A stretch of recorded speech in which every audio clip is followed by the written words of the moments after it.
Hi friends, ഇന്ന് നമ്മൾ prepare ചെയ്യുന്നത് കക്ക തോരനാണ്.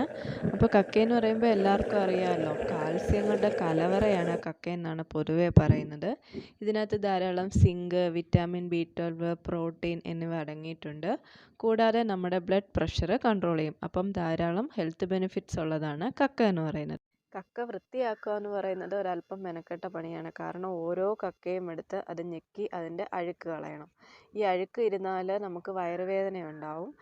വയറിനത്ര നല്ലതല്ല. പക്ഷേങ്കിൽ ഇത് വാങ്ങിക്കാൻ ചെല്ലുമ്പം അവർ പറയുന്നത് ഇതൊന്നും അങ്ങനെ കളയേണ്ട കാര്യമില്ല, ഇത് അതിൻ്റെ കാൽസ്യമാണെന്നൊക്കെയാണ് അവരുടെ അഭിപ്രായം.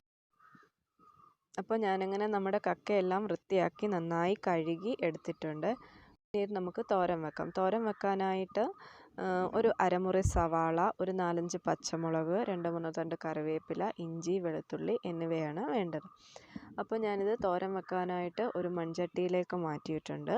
ഇനി അതിലേക്ക് നമ്മൾ അരിഞ്ഞു വെച്ചിരിക്കുന്ന ഇഞ്ചി, വെളുത്തുള്ളി, ഒരു 4-5 പച്ചമുളക്. ഇപ്പോൾ ഞാനിവിടെ അല്പം സ്പൈസി തോരനായതുകൊണ്ടാണ്, അപ്പോൾ നമ്മുടെ എരിവിനനുസരിച്ച് പച്ചമുളക് ആഡ് ചെയ്യാവുന്നതാണ്. അരമുറി സവാള നീളത്തിലരിഞ്ഞത്, അതിലേക്ക് അരമുറി തേങ്ങ ചതച്ചതും കൂടി. തേങ്ങ നന്നായി പേസ്റ്റ് രൂപത്തിലാവണ്ട, ഒന്ന് ചതച്ചെടുത്താൽ മാത്രം മതി തേങ്ങ. ഇനി നമുക്കിതിലേക്ക് മസാലപ്പൊടികൾ ചേർക്കാം. 1 ടേബിൾ സ്പൂൺ മുളക് പൊടി, 1/2 table spoon garam masala, 1/2 table മല്ലിപ്പൊടി, ഒരു നുള്ള് ഉലുവാപ്പൊടി,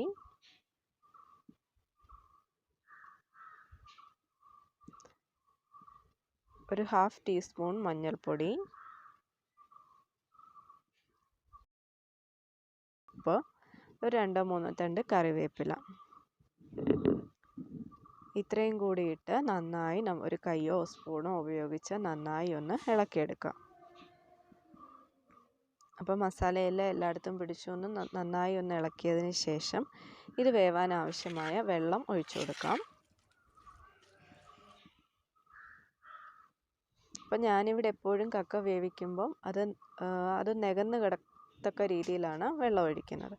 അപ്പോൾ ഇത്രയും വെള്ളം മതി നമ്മുടെ കക്ക വേവാനായിട്ട്. അപ്പോൾ നമ്മൾ ഫ്ലെയിം ഓണാക്കി കക്ക വേവിക്കാൻ വെച്ചിട്ടുണ്ട്. അപ്പോൾ കക്ക ഇപ്പം നന്നായി തിള വരുന്നുണ്ട്. ഇപ്പം നന്നായി തിള വന്ന് നമ്മൾ ഒഴിച്ച വെള്ളം ഒന്ന് ചെറുതായിട്ടൊന്ന് പറ്റി വരുമ്പോഴേക്കും ഞാൻ തീയ് മീഡിയം ഫ്ലെയിമിലാണ് ഇട്ട് കൊടുക്കുന്നത്. അപ്പോൾ അതുവരെ ഹൈ ഫ്ലെയിമിലും അതിന് ശേഷം മീഡിയം ഫ്ലെയിമിലും ഇട്ട് കൊടുക്കും.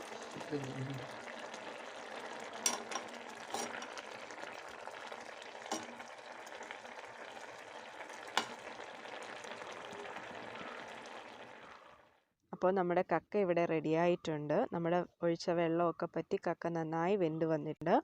ഇനി അതിലേക്ക് ആവശ്യത്തിന് എണ്ണ ഒഴിച്ചു കൊടുക്കുക. എണ്ണ ഒഴിച്ചു കൊടുത്ത് നന്നായി ഒന്ന് ഇളക്കി വെക്കുക. അപ്പോൾ നമ്മുടെ കക്കാത്തോരൻ ഇവിടെ റെഡിയായിട്ടുണ്ട്. നല്ല ടേസ്റ്റുള്ള, അല്പം സ്പൈസി ആയിട്ടുള്ള ഒരു കക്കാത്തോരനാണ് ഇവിടെ തയ്യാറാക്കിയിരിക്കുന്നത്. അപ്പോൾ എല്ലാവരും ട്രൈ ചെയ്ത് നോക്കി. ഇഷ്ടമായാൽ ലൈക്ക് ചെയ്യുക, ഷെയർ ചെയ്യുക, കൂടാതെ നമ്മുടെ ചാനലൊന്ന് സബ്സ്ക്രൈബ് ചെയ്യുക.